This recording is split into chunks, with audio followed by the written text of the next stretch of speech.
ঠিক রাত তখন 10টা বাজে। অফিসের কাজ শেষ করে আমি যখন ল্যাপটপ বন্ধ করলাম তখন চোখ পড়ল টেবিলের এক কোণায় একটা হলুদ খামের দিকে।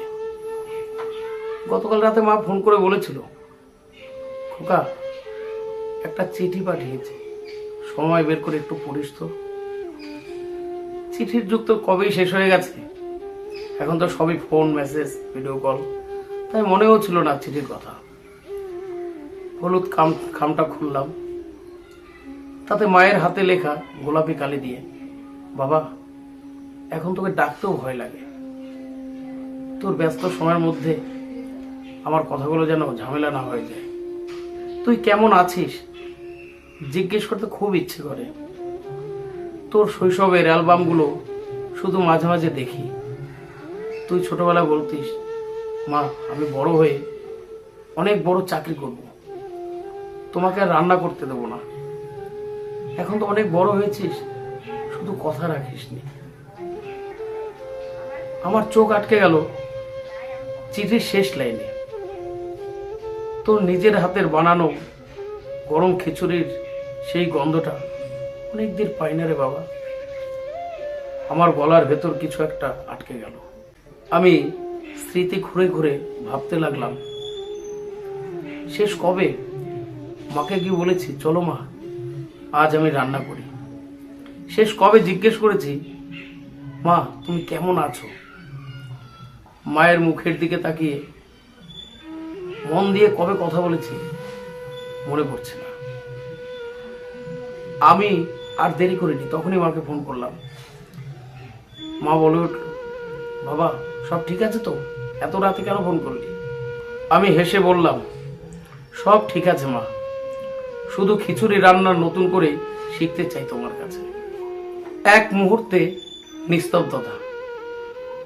মায়ের কণ্ঠে যেন এক ধরনের না বলা উচ্ছ্বাস, যেন মায়ের গলাটা কাঁপছে। এতদিন পর আমাকে তোর মনে পড়লো বাবা। পরদিনই অফিসে ছুটি নিলাম।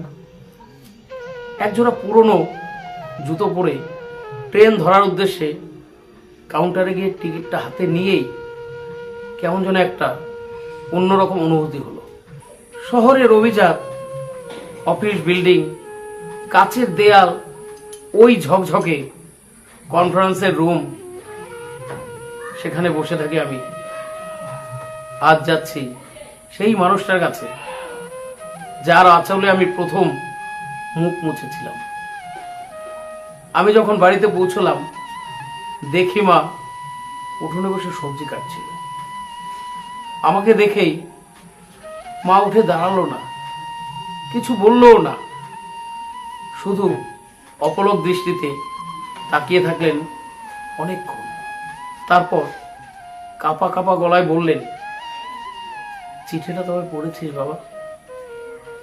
আমি কিছুই বলতে পারলাম না, শুধু মায়ের সামনে মাটিতেই বসে বললাম। একটু পরে থলে থেকে চাল, ডাল, পেঁয়াজ, আদা এবং কিছুটা মুরগির মাংস বের করে মায়ের হাতে দিলাম আর বললাম, মা আমি নিজের হাতে আজ রান্না করব, তুমি শুধু আমাকে দেখিয়ে দিও। মা হেসে উঠলেন, যেন হাসির ভিতরে গুমড়ে কাঁদলেন। দুপুরে নিজের হাতে রান্না করা খিচুড়ি ও মুরগির মাংস নিয়ে খেতে বসলাম। আমরা 3 জন মিলে, মা, আমি এবং কাজের মাসি। মা খিচুড়ি মুখে দিয়েই বললেন, গন্ধটা ঠিক আগের মতোই আছে বাবা, শুধু পাশে বসা সেই ছোট্ট ছেলেটার মুখে ভাত লেগে থাকতো সেটা আর আজ নেই। আমার চোখ ঝাপসা হয়ে গেল। আমি বললাম, আছে মা, এই তো দেখো লেগে আছে। তোমার ছেলেটা আজও তোমাকে আগের মতোই ভালোবাসে, শুধু প্রকাশ করতে একটু দেরি হয়ে গেল। মা চোখ নামিয়ে বলল, প্রকাশের চেয়ে অপেক্ষার কষ্ট অনেক বড়। আমরা ভুলে যাই বাস্তবতার ফাঁকে অপেক্ষা করে থাকে কেউ খুব নিঃশব্দে। তারা চায় না দামি উপহার। তারা শুধু চায় আমাদের একটু সময়, একটু মনোযোগ দিয়ে কথা শোনা, একটু ভালোবাসা। এইটুকুতেই তারা অনেক খুশি। তাই বাবা মাকে একটু সময় দিন, তাদেরকে বোঝা ভাববেন না। এই সময়টা একদিন সবার জীবনে আসবেই আসবে।